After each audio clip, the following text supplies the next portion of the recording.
Assalamualaikum warahmatullahi wabarakatuh. Perkenalkan, nama saya Virgi Alvareski Saputra dari kelompok 7. Pada video kali ini, saya akan menjelaskan tentang dataset kelompok saya yang disimpan pada RobloFlow pada mata kuliah Machine Learning kali ini. Oke, pertama-tama di sini adalah dataset kami. Di sini terdapat 1279 gambar. Oke, jadi dataset ini dirancang khusus untuk mendeteksi tingkat keparahan kontaminasi plastik pada sampah makanan. Di halaman dashboard ini kelihatan kan bahwa jumlah gambar adalah 1279 dengan target deteksi yaitu terbagi menjadi dua kelas, yaitu food waste dan plastik. Oke. Yang kedua, di sini ada bagian pelabelan. Masuk ke bagian anotasi data. Di sini kita bisa melihat bahwa pada dataset ini menggunakan pendekatan supervised learning dengan menentukan batasan area objek menggunakan bounding box berbentuk kotak. Ini kotaknya. Seperti yang dilihat di layar, ini kelas 1 untuk plastik.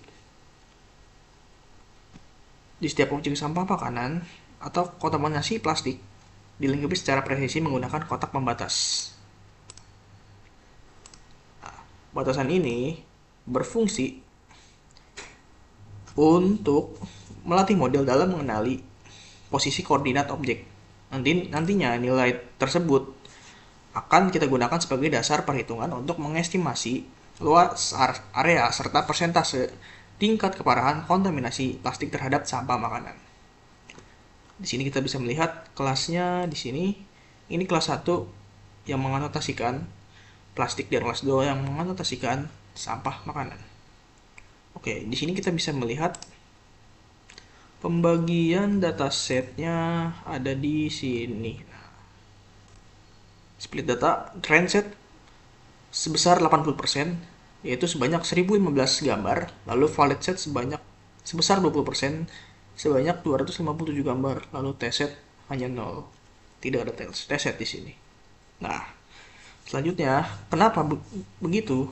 Jadi 80% ini untuk trend set dan 20% untuk validation set. Sedangkan test set sebesar 10%. Nah, porsi 80% trend set dimaksimalkan model agar mendapatkan variasi data yang cukup banyak selama proses pembelajaran fitur objek. Sedangkan 20% validation set digunakan sebagai parameter evaluasi independen untuk memantau performa model secara berkala dan mencegah terjadinya overfitting selama proses training berjalan. Dan di sini ada bagian preprocessing data. Ini menggunakan auto orient applied lalu resize stretch to 432 dikali 432. Auto orient di sini untuk memastikan arah orientasi seluruh gambar sudah seragam. Lalu yang kedua, resize 432 pixel dikali 432 pixel. Nah, ukuran ini dipilih untuk mengoptimalkan kebutuhan komputasi arsitektur model agar proses pelatihan pada GPU nanti dapat berjalan dengan lebih efisien. Dengan ini, seluruh konfigurasi tersebut pada dataset pada platform RobloFlow ini telah siap untuk diekspor ke Google Colab dan masuk ke tahap penelitian model YOLO V8. Sekian penjelasan mengenai dataset proyek ini. Terima kasih. Wassalamualaikum warahmatullahi wabarakatuh. Oke, di sini saya akan menjelaskan codingannya.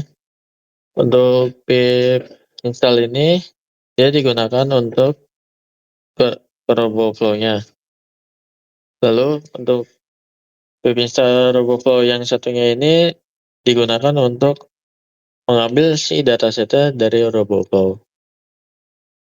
Selanjutnya di sini ada from yang bagian YOLO di sini untuk training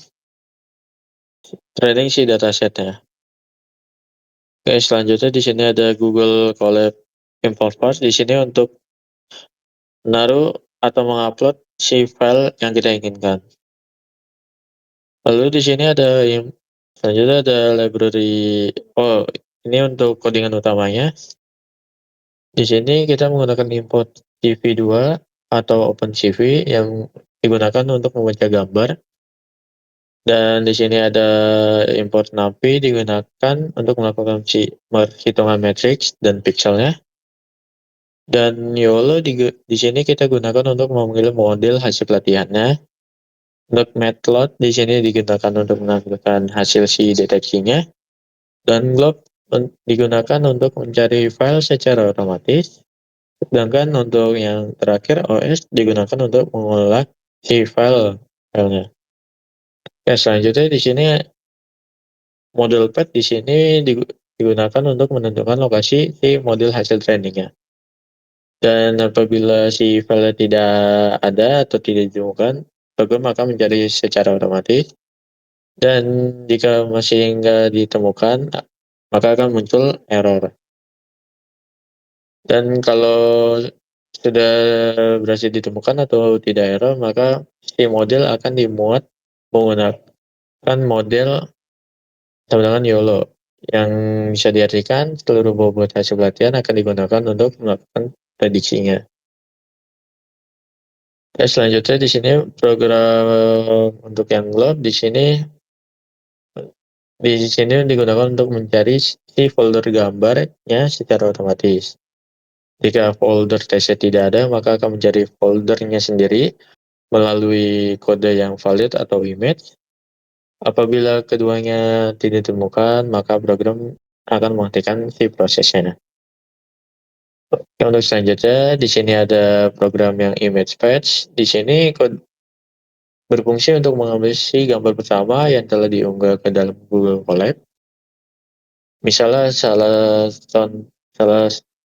satu contohnya adalah plastik 1.jpg. Maka gambar tersebut yang akan diproses. Oke, selanjutnya di sini ada result. Untuk codingan result sama dengan model ini, perintah ini digunakan untuk menjalankan proses interferensinya. Apa yang dilakukan YOLO yaitu seperti mengucap gambar ya, mengekstraksi fitur, mendeteksi objek plastik, serta menghasilkan mask segmentasinya. Maka outputnya akan disimpan ke dalam variabel si result ini. Lalu selanjutnya di sini ada codingan IMG sama dengan CV2. Di sini berfungsi untuk membaca gambar dengan menggunakan si OpenCV ini. Kemudian akan diperoleh ukuran gambar seperti H dan W ini ke dalam image shape. Lalu total pixelnya akan dihitung menggunakan total pixels sama dengan H kali W. Maka nilai ini yang akan menjadi pembagi saat menghitung presentasi kontaminasi. Dan untuk selanjutnya di sini codingannya untuk variabel awal plastic pixel count yaitu 0, dan setiap hasil segmentasi diproses, maka akan tersimpan di result.